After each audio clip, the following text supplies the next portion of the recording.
If you're filing a lawsuit in Massachusetts, or if you're anticipating a lawsuit in Massachusetts, then you should understand how parties are notified of a lawsuit. This is done through a summons, which will be served by the sheriff's department on the defendant. So typically what happens is the plaintiff or the plaintiff's attorney will draft a complaint listing all of the causes for the lawsuit, and he'll file that complaint with the court, either the district court or the superior court. And at that time, when he files the complaint, he's going to get a summons for the defendant, or if there's multiple defendants, he's going to get a summons for each one of those defendants. Summons cost $5 a piece.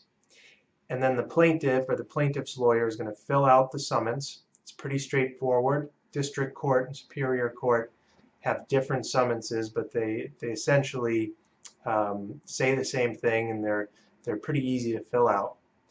You're then going to bring the summons to the sheriff's department along with a copy of the complaint that you filed with the court.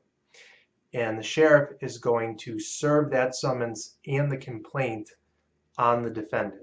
And if there's multiple defendants, they're each going to get a summons, and they're each going to get a copy of the complaint. The sheriff will then fill out a copy of the summons stating that he served it on the defendant on such and such a date, either in hand or he left it at the residence of the defendant, or whatever it may be.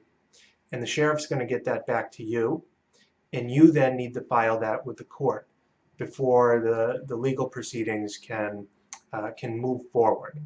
All right, so that's how summonses are served in district court and superior court.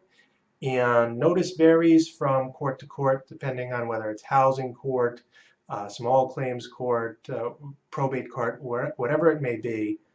But those are the general rules for district court and for superior court.